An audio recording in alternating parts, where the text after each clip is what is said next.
to a one-year, $6 million deal with receiver DeAndre Hopkins, and that's been confirmed by our Jonathan Jones. The five-time Pro Bowler will join Lamar Jackson in Baltimore after spending the second half of last season with Patrick Mahomes and the Chiefs. Hopkins has the second most receiving yards of all active receivers, trailing just Julio Jones, who, by the way, hasn't played since 2023. So we'll call Hopkins the leading active receiver in the NFL. Russ Thaler with CBS Sports NFL analyst Emory Hunt. All right, DeAndre Hopkins to the Ravens. What do you make of that? All right, first, the positives. DeAndre Hopkins is a great receiver, future Hall of Famer, elite-level hands. And when we're talking about hands, I'm talking about someone that can literally catch anything thrown his way. Now, with that being said, I feel like Lamar Jackson always gets the after the guy was a pro. He had Michael Crabtree when he wasn't Michael Crabtree anymore. He had Dez Bryant when he wasn't Dez Bryant anymore.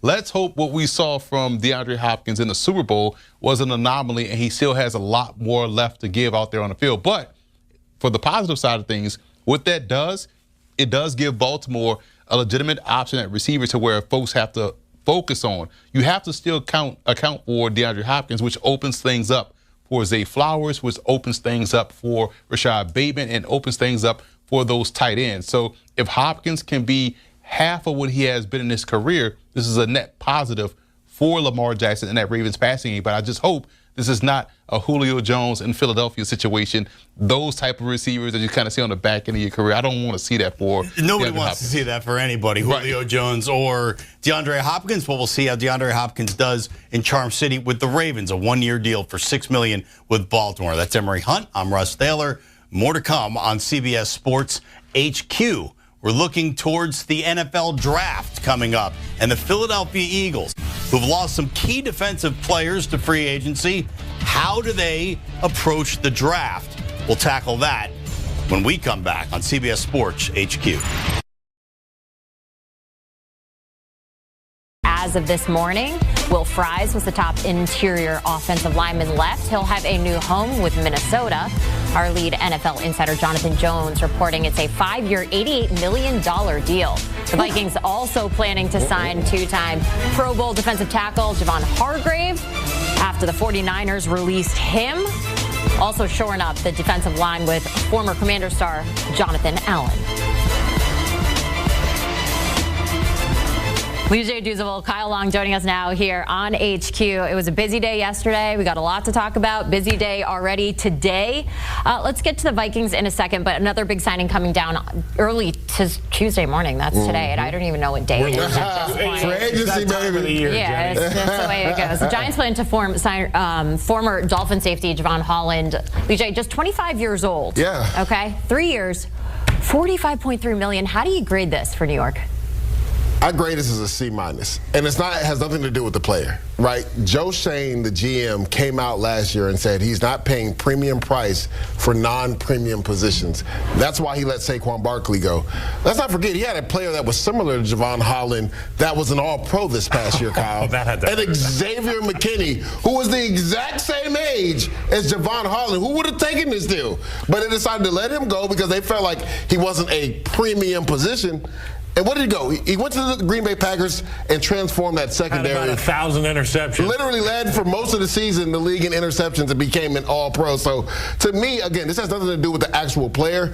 It's just like, it feels like the GM has flipped his script and changed who he wants to be in 1 year time because they're under so much pressure. You had a player like Xavier McKinney last year who was, equal to Javon Holland, and you didn't want to give a guy that was homegrown this money, but yeah, you gave it to somebody in free agency. So I gave him a C- because of that. I'm glad you brought up both the players that left the building. The running back position and that center field position. Correct. So important. And we know that year to year, the importance, the value of these positions, they fluctuate a little bit depending on who did it best most recently. And Saquon Barkley, Xavier McKinney, two of the best in the National Football League. So I'm going to give a B+ to Joe Shane because he changed his tune a little bit. He said, we're going to throw the Brinks truck at this position, which I now consider to be a high-value one. So good for them getting the young guy, Javon Holland, huge playmaker, and it's needed after they let that safety go last year. Yeah, and they had Jason Pinnock as a free agent. He was the other starting safety. They drafted Tyler Nubin. So that's my concern as well because Tyler Nubin and Javon Allen have a similar skill set. How will defensive coordinator Shane Bowen use both of those skill sets will be determined to see this season. All right, so you're okay that they're changing their tune now. You're a little bitter. Don't change it. They better change their tune. They have to do something. Like we always say, had that same energy. Had that same energy. They need to change a lot. And they did, especially quarterback Daniel Jones, now gone, signing a one-year deal with the Colts. $14 million. They can reach up to $17.7 million for Daniel Jones. 13.15 fully guaranteed. That seems like a really strong deal for him. Grade it for me, Vijay. It's a B+, right? They needed somebody to come in and push Anthony Richardson. That team was held back by its quarterback and has been the last 2 years. And again, you go back to that one game where he decided to take himself out of the game, right? How do you look the offensive line in the face after they're in their play in and play out when the defensive line is rotating, and yet your quarterback, who's supposed to be your leader, comes out and says, well, I just needed a break, but then double down and talked about it after the game. Like, it's hard to look at those grown men in the eye and tell them that you're the leader and they're supposed to follow you when you do things like that. So I thought it was imperative for them to bring in a veteran quarterback that could push Anthony Richardson potentially for the starting job. Now, I know we're going to talk about the Vikings later. The thing that sucks for Daniel Jones and Anthony Richardson, they lost two of their starters in the interior of the offensive line, which was really good at run blocking because Jonathan Taylor has been one of the top backs in the league because of that interior offensive line. So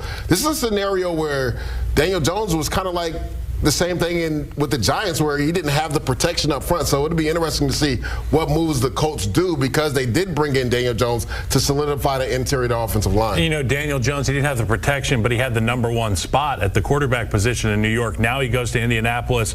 Obviously, question marks there. But to your point, with Anthony Richardson, you don't know if he's going to be healthy week to week by nature of the way that he plays the game. He's so physical. He puts his body on the line, down in, down out, which really rubs me the wrong way because of what you talked about. He pulled himself out of the game last year. Obviously, we talked a lot about it.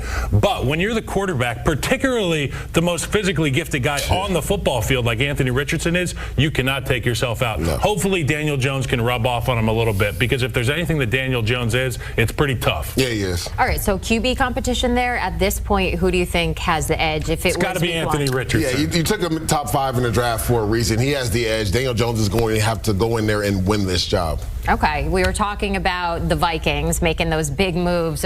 Will Fries, one of them as of this morning. He was the top offensive line left, and now he's all taken up. It's a lot of money, guys. 5 years, $88 million. We saw a big rise and a lot of promise from Fries before he broke his tibia, just a handful of games into last season. What do you make of this move, Lijay? For this Minnesota Vikings team, and it wasn't just that last game in the playoffs versus the Rams. The week before versus the Detroit Lions, they couldn't block anybody as well. So that's why we saw the performance of Sam Darnold struggle. Now, again, he started seeing a ghost a little bit, but that happens when you're a quarterback and your clock gets sped up because protection isn't there. So these two picks, I know we're talking about Will Fries. I give it an A, but also the Ryan Kelly signing as well. I give that an A as well. Yeah, as a little joint deal there, I'll give him an A as well. And when I think about the Minnesota Vikings, I think about two things. Well, first off, I think young, brilliant head coach. So I think scheme and I think skill because they have so many skilled players, superstars on the outside. Now you're starting to build that bully on the inside, and we've seen them make some moves as of late to bolster both lines of scrimmage, offensively and defensively. So an A for one of the most skilled and one of the best schemed football teams. Now they're adding some juice in the middle. All right, we talk about the defensive side. You just mentioned it there. They got former Commander star defensive tackle Jonathan Allen as well. The Commanders tried to trade him initially. Instead, he gets a new deal with Minnesota. 3 years, $60 million. Great, Elijah. That's a B+, man. And Kyle kind of alluded to it, right? Building it in the trenches. They know they have to face that bully of the North in the Detroit Lions, right? They had an opportunity in Week 18 to win the division, but they got beat up in the trenches. So when you talk about a team that's trying to change their stripes and